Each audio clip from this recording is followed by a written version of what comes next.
Hi friends, నీటి మాట లోపల మనము మగ మగవారు పురుషులకి స్త్రీలకి ముసలితనం రావడంలో తేడాలు ఉన్నాయని దాని గురించి తెలుసుకుందాం.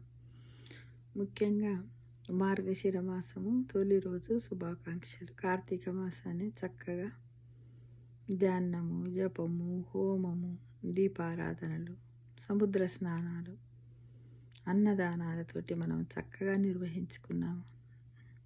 కార్తీక మాసం శ్రీ మహావిష్ణువులకు, శివకేశవులకు ప్రీతికరమైనటువంటి దాన్ని చక్కగా ముగించుకొని మనము ఇప్పుడు మార్గశిర మాసంలో అడుగుపెట్టాము. ఈరోజు మార్గశిర మాసం పూలిపాడ్యమి.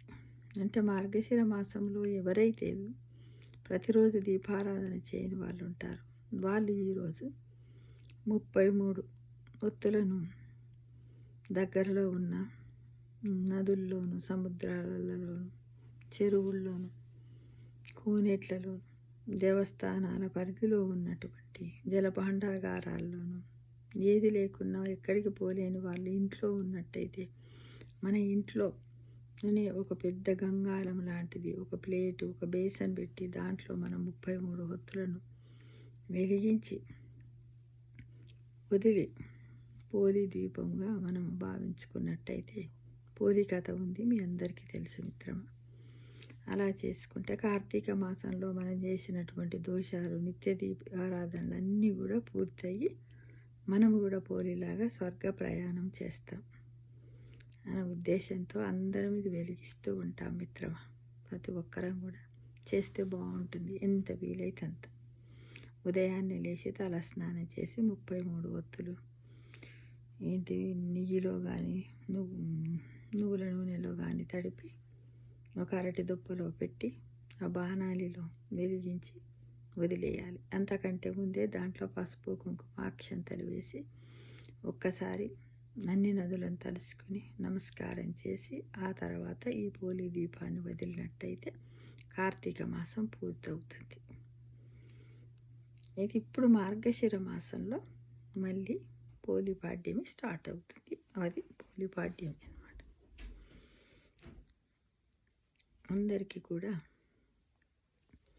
ఒకటి ఏంటంటే, మనిషి జీవితంలో మగవారికి ముసలితనం రావడానికి, ఆడవారికి ముసలితనం రావడానికి చాలా తేడాలు ఉన్నాయని అంటూ ఉంటారు. అది ఎందుకు తెలుసుకుందాం. మగవాడు ముసలివాడు అవుతాడు, ఆడది పక్వత్వం చెందుతుంది. ఒకసారి పిల్లలకు పెళ్ళిళ్ళు చేశాక వాళ్ళు ఆర్థికంగా నిలదొక్కున్న తర్వాత మగవాడికి ఇంటి పెద్దగా ఉండే గౌరవం నిదానంగా తగ్గిపోతుందని వాళ్ళు అనుకుంటారు. ఆ తర్వాత అందరికీ అతను ఒక భారంగా, ఊరికే చిరాకు పడేవాడిగా, విసుగు కలిగించేవాడిగా, ఎప్పుడు ఏ విధంగా ఉంటాడో తెలియని వాడిగా అందరు కనిపిస్తారని వాళ్ళు ఊహించుకుంటారు. ఇది ఎంతవరకు నిజం కాదు. ఏంటంటే, ఎప్పుడైనా కూడా ఆత్మగౌరవం, సెల్ఫ్ రెస్పెక్ట్ తోటి ఉండాలి మిత్రం. ఒకప్పుడు అతను భార్యా పిల్లల కోసం తీసుకున్న కఠినమైన నిర్ణయాలను తర్వాతి కాలంలో పిల్లలతో పాటు భార్య కూడా వాటిని విశ్లేషించడం, విమర్శించడం లాంటివి చేయకూడదు. ఏ పని సరిగా చేయలేదని తప్పులు పడుతూ ఉండేవాళ్ళు కూడా నిజంగా తప్పు చేసి ఉంటే కుటుంబ పరిస్థితి మరోలా ఉండేదని వారు భావించాలి.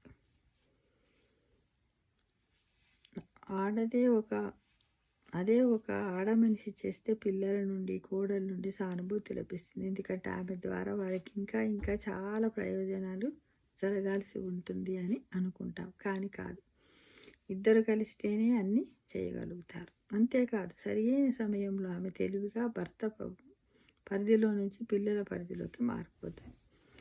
భర్త పెద్దవాడైపోతే భార్య కొడుకు, కోడలి వైపు మొగ్గు చూపుతుంది. ఎందుకంటే కొడుకు తన నుండి దూరంగా కాకూడదని, కొడుకుకు, కోడలుకు తనను బాగా చూసుకుంటూ ఉండాలని అనుకుంటారు. కానీ కొడుకు, కోడళ్ళు అలా చెయ్యరు. అందరినీ సమానంగానే చూస్తారు మిత్రం. మగవాడు వయసులో ఉన్నప్పుడు ఎన్ని గొప్ప పనులు చేసినా పెద్దయ్యాక ఆ గొప్పతనం అతనికి ఏ విధంగా కూడా ఉపయోగపడవు అని అనుకుంటాడు. కానీ తప్పకుండా ఉపయోగపడతాయి. అవన్నీ పడవు అనే విషయాన్ని మనం నెగటివ్గా ఆలోచించదు. అదే ఆడవాళ్ళకు అంతకుముందు చేసిన మంచి పనులకు ఆమె గౌరవాన్ని గుర్తింపునిస్తూనే ఉంటాయి అంటారు. ఇద్దరికీ ఇస్తారు. ఎవరికైనా వంశపారంపర్య ఆస్తులు లేదా పొలాలు ఉంటే వారి పరిస్థితి కొంతవరకు మేలుగా ఉంటుంది. కానీ ముందు ముందు ఆస్తుల విషయంలో ఇబ్బందులు లేకుండా పిల్లలకు పంచిపెడితే మగవారి పరిస్థితి పూర్తిగా చేజారిపోతుంది. కాబట్టి ముందుగానే ఆస్తులను పంచకూడదు.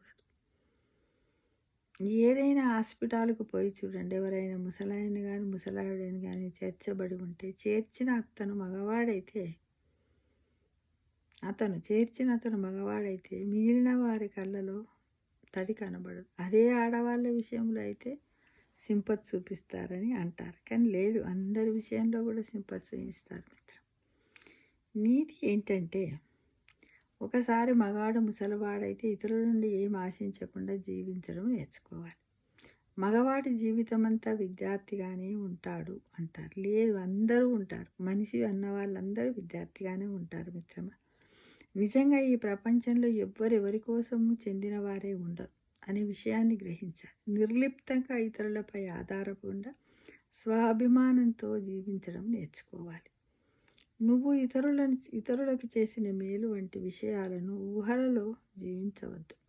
కనీసం వాటి గురించి మాట్లాడడం కూడా మాట్లాడద్దు. మనం ఎవరికైనా చేసినట్టయితే మన విధి, మన బాధ్యత, మనం ఇష్టం ఉండి చేసామని అనుకోవాలి. కానీ ఎవరికి చెప్పారు నేను ఇట్లా చేసిన వాడు వచ్చి ఇప్పుడు ఇట్లా చేస్తాను ఎప్పుడు ఊహించుకోవద్దు. అలా చేయడం వల్ల మనసు పాడైపోతుంది, అసంతృప్తిగా ఉంటాం మిత్రం. ఆఖరికి పురాతన గ్రంథాల్లో కూడా ముసలితనం వచ్చాక ఆడవాళ్ళు వానప్రస్థ ఆశ్రమం కానీ సన్యాస ఆశ్రమం కానీ తీసుకున్న ఉదాహరణలు లేవు. ఇవి మగవాళ్ళకు మాత్రమే వర్తిస్తాయి. జీవితంలోని దశలన్నీ మగవారికే చెప్పబడ్డాయి. వాటి ప్రాముఖ్యతను అర్థం చేసుకుంటే మనకు తెలుస్తుంది మన పూర్వీకులు ఎంత ముందు జాగ్రత్తగా వ్యవహరించారో అని కదా. కాబట్టి ముసలితనము ఆడవాళ్ళకైనా, మగవాళ్ళకైనా, స్త్రీలకైనా, పురుషులకైనా అందరికీ ఒకటే. కాకపోతే ఏంటంటే జీవితంలో మనం చేసినటువంటి గొప్పలను ఇతరులకు చెప్పుకోకూడదు. మనం ఎవరికైనా సహాయం చేసినట్టయితే వాళ్ళు వచ్చి మళ్ళీ మనకు సహాయం చేయలేదు ఏంటి అనేది కూడా మనం ఇతరులకు చెప్పొద్దు. దాని గురించి జ్ఞాపకం చేయొద్దు, బాధపడద్దు. భగవంతుడు చేయించాడు, మేము చేశాము, అంతా మన మంచికే అంటూ మనము మన గురించి ఆలోచించుకోవాలి. ఎవరిని నిందించకూడదు, ఎవరిని అపహాస్యం చేయకూడదు మిత్రమా. అదే నిజమైన జీవితం అని తెలుసుకోండి. ప్రతి ఒక్కరూ ఆత్మగౌరవాన్ని, ఆత్మవిశ్వాసాన్ని కాపాడుకోవడానికి ప్రయత్నించాలి మిత్రమా.